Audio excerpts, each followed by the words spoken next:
రాడ్లర్ ఏరియానా ఇక్కడ tennis. Hello friends, నేను ఇప్పుడు ఆస్ట్రేలియన్ ఓపెన్ చూడడానికి వచ్చాను. ఈ గ్రాండ్ స్లామ్ ఈవెంట్ ప్రతి సంవత్సరం జనవరిలో మెల్బోర్న్లో జరుగుతుంది. ముఖ్యంగా ఆస్ట్రేలియన్ డే కలిసి ఉన్న చివరి 2 వారాలు జరుగుతుంది. దయచేసి ఈ వీడియోని స్కిప్ చేయకుండా చివరి వరకు చూడండి, చాలా ఇన్ఫర్మేషన్ ఉంది. ఇప్పుడు ఈ టోర్నమెంట్ గురించి కొన్ని విశేషాలు తెలుసుకుందాం. ఈ టోర్నమెంట్ 1905లో మెల్బోర్న్లో స్టార్ట్ అయింది. తర్వాత డిఫరెంట్ సిటీలకి మారుతూ ఉండేది. 1972 నుండి మెల్బోర్న్లోనే జరుగుతుంది. అది కుయాంగ్ లాన్ టెన్నిస్ క్లబ్ అనే ప్లేస్ లో నుంచి మొదలైంది. ఇప్పుడు ఆ క్లబ్ విశేషాలతో మొదలు పెడతాం.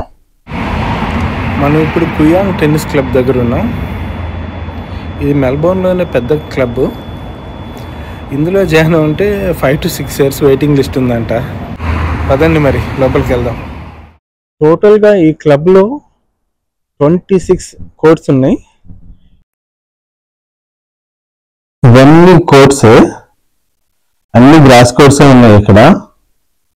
ప్రతి సంవత్సరం ఈ టెన్నిస్ క్లబ్లో కుయాంగ్ క్లాసిక్ అని ఒక టైర్ 3 టెన్నిస్ టోర్నమెంట్ జరుగుతుంది.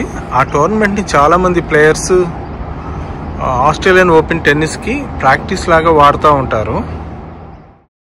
ఆ టోర్నమెంట్ ప్రతి సంవత్సరం జనవరిలో ఆస్ట్రేలియన్ ఓపెన్ టెన్నిస్కి ముందు జరుగుతుంది. ఇప్పుడు ఆస్ట్రేలియన్ ఓపెన్ జరిగే ప్లేస్ని మెల్బోర్న్ పార్క్ అంటారు. అంటే మనకి ఎంసీజీకి అవతల వైపు ఉన్న దాన్ని మెల్బోర్న్ పార్క్ అంటారు. అందులోనే రాడ్లెవర్ అరేనా మరియు కొన్ని ఇండోర్ స్టేడియంస్ ఉన్నాయి. మెల్బోర్న్ పార్క్ కట్టక ముందు ఆస్ట్రేలియన్ ఓపెన్ ఇక్కడే జరిగేది. మా బాస్ చెప్పడం వల్ల నేను ఇక్కడికి వచ్చాను. ఇక్కడ టెన్నిస్ ఆడే ప్లేయర్స్కి ఇచ్చే రూమ్స్, ఇక్కడ టెన్నిస్ టోర్నమెంట్ జరుగుతూ ఉన్నప్పుడు లేదా ఒక్కోసారి ప్రాక్టీస్ కూడా వాడుకుంటారు. ఇది మంచి చేంజ్ రూమ్స్ ఇవన్నీ. నైస్ వ్యూ, బాల్కనీ అంతా బాగుంది. బయటికి వెళ్ళలేకపోవచ్చు, ఇది లాక్ చేశారు. కాకపోతే మనం ఇక్కడి నుంచి కూడా చూద్దాం. 1972 నుండి 1987 వరకు ఆస్ట్రేలియన్ ఓపెన్ ఇక్కడే జరిగేది. అది జరిగే టైంలో కింద ఒక బోర్డు పెట్టారు. ఇది 3 గ్రాండ్ స్లామ్ ఈవెంట్స్ ఏ డైరెక్షన్ లో ఉన్నాయి, అవి ఎంత డిస్టెన్స్ లో ఉన్నాయి అనేది క్లియర్ గా ఇక్కడ బోర్డు పెట్టారు. అది Wimbledon, French open and US open. ఇక్కడికి మనం ట్రైన్ ద్వారా కూడా రావచ్చు. ట్రైన్ స్టేషన్ కూడా పక్కనే ఉంది. ట్రామ్ స్టాప్ కూడా ఎదురుగా ఉంది. ట్రామ్ అయితే నెంబర్ 16 సిటీ నుంచి ఇక్కడికి రావచ్చు. నేను ఇప్పుడు మెల్బోర్న్ పార్క్ లో ఉన్నాను. మెల్బోర్న్ పార్క్ అంటే ఆస్ట్రేలియన్ ఓపెన్ టెన్నిస్ జరిగే ప్లేస్. ఇది ఎంసీజీకి చాలా దగ్గరలో ఉంటుంది. నా వెనక మీరు కరెక్ట్ గా చూస్తే ఎంసీజీ కూడా కనబడుతుంది కొంత. ఇదిగోండి, ఇది ఎంసీజీ గ్రౌండ్. ఈ కాంపౌండ్ లో నుంచి ఎంసీజీ కనబడుతుంది. ఇది టెన్నిస్ ఆస్ట్రేలియా హెడ్ క్వార్టర్స్ కూడా ఈ కాంప్లెక్స్ లోనే ఉంది. ఈ కాంప్లెక్స్ లోపల ఒక పెద్ద స్క్రీన్ ఉంటుంది. దీని ముందు అందరు కూర్చొని చూస్తూ ఉంటారు.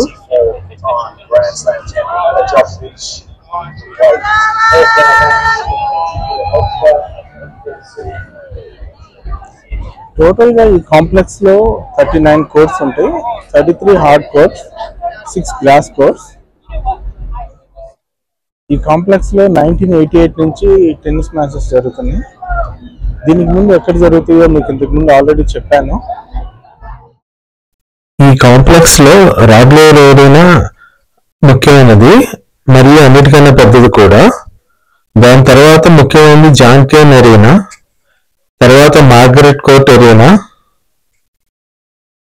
కియా ఎరీనా మరియు 1573 ఎరీనా ముఖ్యమైనవి. అవి కాకుండా చాలా ప్రాక్టీస్ కోర్ట్స్, డిఫరెంట్ కోర్ట్స్ అన్ని ఉంటాయి ఇక్కడ.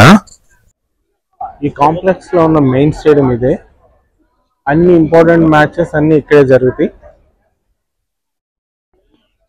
ఇది మార్గరెట్ కోర్ట్ ఎరీనా. ఇంతకుముందు దీని మీద టాప్ అయితే ఉండేది కాదు, తర్వాత టాప్ అరేంజ్ చేశారు. దీని పక్కన 1573 ఎరీనా అని ఒకటి పెట్టారు. 1573 అనే ఇయర్ చైనాలో Ming dynasty first time wine తయారు చేశారంట. వాళ్ళు స్పాన్సర్ చేసి ఈ కోర్టుకి వాళ్ళ పేరు పెట్టారు. ఇదిగోనండి తెలుగు పేరు. జోకోవిచ్తో ఫస్ట్ రౌండ్లో పోటీ పడ్డాడు.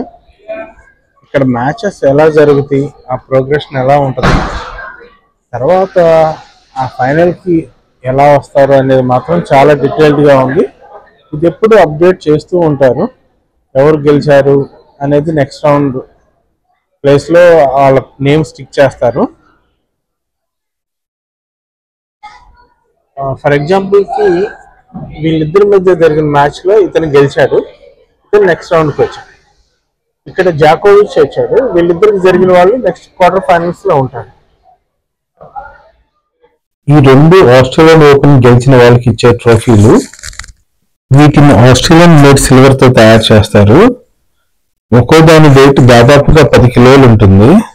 అందుకే ప్రతి సంవత్సరం వీటి బదులు వీటి రిప్లికాని ప్రజెంట్ చేస్తారు.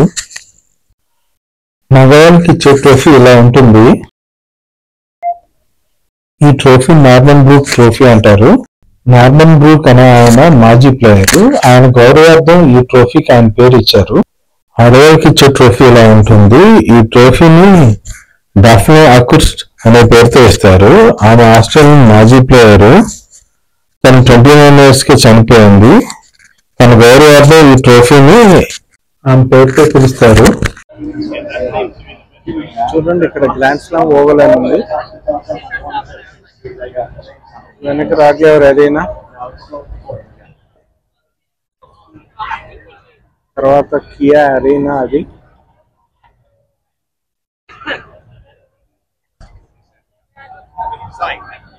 ఇది జాన్ పెయిన్ ఎరీనా. ఈ ఓవెల్లో కొన్ని స్క్రీన్స్ ఏర్పాటు చేశారు. ఆ స్క్రీన్ ముందు కూర్చొని అందరూ ఎవరికి నచ్చిన మ్యాచ్ వాళ్ళు చూస్తున్నారు. పక్కనే మంచి ఫుడ్ స్టాల్స్ కూడా ఉన్నాయి. ఫుల్గా ఎంజాయ్ చేయొచ్చు ఇక్కడ.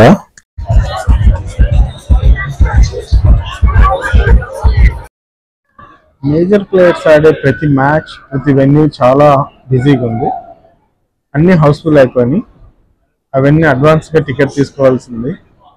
అందుకే ఎక్కడ ఖాళీ లేదు. ఇప్పుడు వెళ్దామన్నా, అందుకే ఆ మ్యాచ్లు ఏమి చూపించలేకపోతున్నాను. ఓకే, ఇక్కడ మంచి మ్యూజిక్ వస్తుంది, కాకపోతే కాపీరైట్ ఇష్యూ వస్తుంది అని చెప్పి వాయిస్ ఓవర్ ఇస్తున్నాను.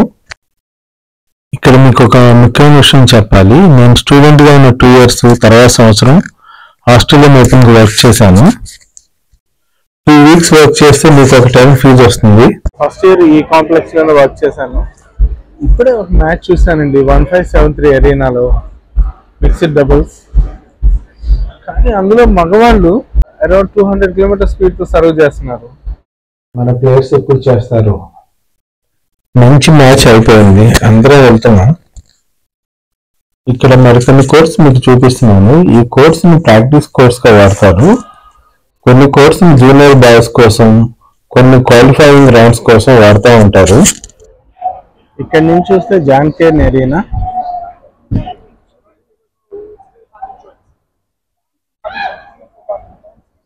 ఇది చూడండి ఎంసీజీ ఎంత పక్కనే ఉందో. ఈవినింగ్ అవుతూ ఉంటేనే వాతావరణం పూర్తిగా మారిపోతుంది. చూడండి వైబ్ ఎలా ఉందో. నైట్ అయితే చూడండి రాగ్లెవర్ ఎరీనా దగ్గరలాడిపోతుంది. క్రౌడీలో రాత్రి 12 గంటల వరకు కూడా కూర్చొనే ఉంటారు.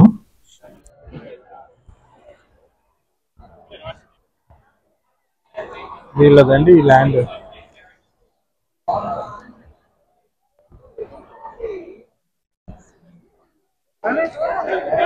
చూడండి ఏవో దగ్గర అందరూ ఎలా ఫోటో తీసుకుంటారు.